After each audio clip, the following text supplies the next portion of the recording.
भगवान शंकर के निवास स्थान कैलाश पर्वत के पास स्थित है कैलाश मानसरोवर। यह अद्भुत स्थान रहस्यों से भरा है। शिव पुराण, स्कंद पुराण, मत्स्य पुराण आदि में कैलाश खंड नाम से अलग ही अध्याय है, जहाँ की महिमा का गुणगान किया गया है। पौराणिक मान्यताओं के अनुसार इसी के पास कुबेर की नगरी है। यहीं से महाविष्णु के करकमलों से निकलकर गंगा कैलाश पर्वत की चोटी पर गिरती है, जहां प्रभु शिव उन्हें अपनी जटाओं में भर धरती में निर्मल धारा के रूप में प्रवाहित करते हैं। कैलाश पर्वत के ऊपर स्वर्ग और नीचे मृत्यलोक है। कैलाश पर्वत की 4 दिशाओं से 4 नदियों का उद्गम हुआ है, ब्रह्मपुत्र, सिंधु, सतलज व करनाली। इन नदियों से ही गंगा, सरस्वती सहित चीन की अन्य नदियां भी निकली हैं। कैलाश की चारों दिशाओं में विभिन्न जानवरों के मुख हैं, जिसमें से नदियों का उद्गम होता है। पूर्व में अश्वमुख है, पश्चिम में हाथी का मुख है, उत्तर में सिंह का मुख है, दक्षिण में मोर का मुख है। यहाँ 2 सरोवर मुख्य हैं। पहला मानसरोवर, जो दुनिया की शुद्ध पानी की उच्चतम झीलों में से एक है और जिसका आकार सूर्य के समान है। दूसरा राक्षस नामक झील, जो दुनिया की खारे पानी की उच्चतम झीलों में से एक है और जिसका आकार चंद्र के समान है। ये दोनों झीलें सौर और चंद्र बल को प्रदर्शित करती हैं, जिसका संबंध सकारात्मक और नकारात्मक ऊर्जा से है। जब दक्षिण से देखते हैं तो एक स्वस्तिक चिन्ह वास्तव में देखा जा सकता है। यह अभी तक रहस्य है कि ये झीलें प्राकृतिक तौर पर निर्मित हुई या कि ऐसा इन्हें बनाया गया। नासा जैसी वैज्ञानिक संस्था के लिए कैलाश एक रहस्यमयी जगह है। नासा के साथ साथ कई रूसी वैज्ञानिकों ने कैलाश पर्वत पर अपनी रिपोर्ट पेश की है। उन सभी का मानना है कि कैलाश वाकई कई अलौकिक शक्तियों का केंद्र है। एक रूसी डॉक्टर एर्नस्ट मुल्दाशिफ ने कुछ साल पहले कैलाश मानसरोवर की यात्रा की थी। उन्होंने संस्मरणों में लिखा है कि उन्हें एक बार साइबेरियाई पर्वतारोही ने बताया था कि कुछ पर्वतारोही कैसे कैलाश पर्वत पर एक निश्चित बिंदु तक पहुँचे। उसके बाद वे अचानक बूढ़े दिखाई देने लगे। इसके 1 साल बाद ही बुढ़ापे की वजह से उनकी मृत्यु हो गई। 1999 में मुल्दाशिफ ने यह तय किया कि वे कैलाश पर्वत के रहस्यों को खोलने के लिए उस इलाके में जाएंगे। उनकी पर्वतारोहण टीम में भूविज्ञान व भौतिकी के विशेषज्ञ और इतिहासकार शामिल थे। इस दल के सदस्यों ने कई तिब्बती लामाओं से मुलाकात की, पवित्र कैलाश पर्वत के आसपास कई महीने बिताए।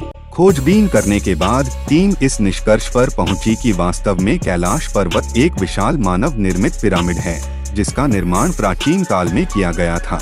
वहां से लौटने के बाद मुल्दाशिफ ने लिखा, रात की खामोशी में पहाड़ के भीतर से एक अजीब तरह की फुसफुसाहटों की आवाज सुनाई देती है। एक रात अपने दोनों सहयोगियों के साथ मैंने साफ साफ पत्थरों के गिरने की आवाज सुनी थी। यह आवाज कैलाश पर्वत के पेट के भीतर से सुनाई दे रही थी। हमें ऐसा लगा कि जैसे इस पिरामिड के अंदर कुछ लोग रहते हैं। प्रसिद्ध रूसी चित्रकार निकोलाय रेरिक को यह विश्वास था कि कैलाश के आसपास के इलाके में शंबाला नाम का एक रहस्यमय राज्य है, जहां सिर्फ सिद्ध और तपस्वी ही रहते हैं। कैलाश पर्वत और उसके आसपास के वातावरण पर अध्ययन कर रहे वैज्ञानिक जार निकोलाय रोमनोव और उनकी टीम ने तिब्बत के मंदिरों में धर्म गुरुओं से मुलाकात की। उन्होंने बताया, कैलाश पर्वत के चारों ओर एक अलौकिक शक्ति का प्रवाह होता है, जिसमें तपस्वी आज भी आध्यात्मिक गुरुओं के साथ टेलीपैथी से संपर्क करते हैं। दावा किया जाता है कि कई बार कैलाश पर्वत पर 7 तरह की लाइटें आसमान में चमकती हुई देखी गई हैं। नासा के वैज्ञानिकों का ऐसा मानना है कि हो सकता है कि ऐसा यहाँ के चुंबकीय बल के कारण होता हो। यहाँ का चुंबकीय बल आसमान से मिलकर कई बार इस तरह की चीजों का निर्माण कर सकता है। वैज्ञानिकों के अनुसार यह धरती का केंद्र है। कैलाश पर्वत दुनिया के 4 मुख्य धर्मों हिंदू, जैन, बौद्ध और सिख धर्म का केंद्र है। यह एक ऐसा भी केंद्र है जिसे एक्सिस मुंडी कहा जाता है। यह आकाश और पृथ्वी के बीच संबंध का एक बिंदु है, जहां 10 दिशाएं मिल जाती हैं। रशिया के वैज्ञानिकों के अनुसार एक्सिस मुंडी वह स्थान है जहां अलौकिक शक्ति का प्रवाह होता है। धरती पर यह स्थान सबसे अधिक शक्तिशाली स्थान है। कैलाश पर्वत पर चढ़ना निषिद्ध है।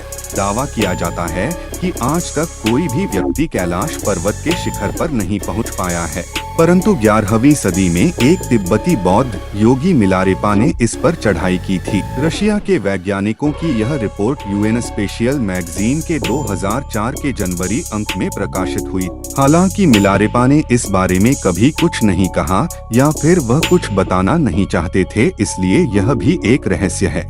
कैलाश पर्वत की 4 दिशाओं से 4 नदियों का उद्गम हुआ है, ब्रह्मपुत्र, सिंधु, सतलज व करनाली।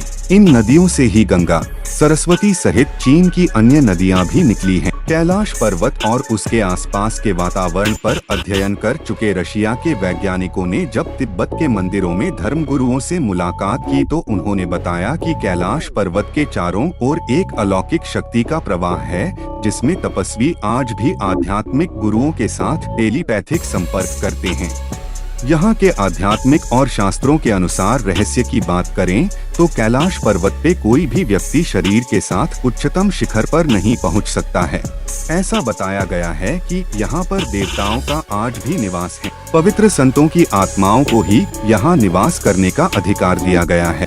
यदि आप कैलाश पर्वत या मानसरोवर झील के क्षेत्र में जाएंगे तो आपको निरंतर एक आवाज सुनाई देगी, जैसे कि कहीं आसपास में एरोप्लेन उड़ रहा हो, लेकिन ध्यान से सुनने पर यह आवाज डमरू या ओम की ध्वनि जैसी होती है।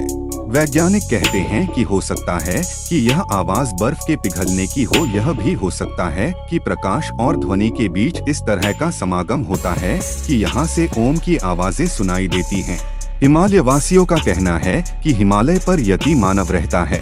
कोई इसे भूरा भालू कहता है, कोई जंगली मानव तो कोई हिममानव। यह धारणा प्रचलित है कि यह लोगों को मारकर खा जाता है। कुछ वैज्ञानिक इसे निंडरथल मानव मानते हैं।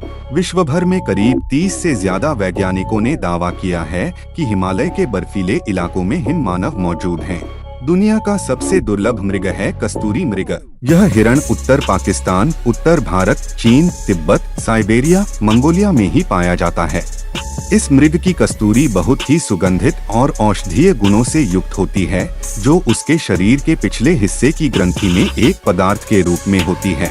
कस्तूरी मृग की कस्तूरी दुनिया में सबसे महंगे पशु उत्पादों में से एक है। तो दोस्तों, अगर आपको कैलाश से संबंधित जानकारी पसंद आई हो तो वीडियो को लाइक कर कमेंट करना ना भूलें। आपके कमेंट हमें ऐसी वीडियो बनाने के लिए प्रोत्साहित करते हैं। ऐसे और रहस्य की भरी दुनिया की जानकारी पाने के लिए चैनल को सब्सक्राइब जरूर कर लें।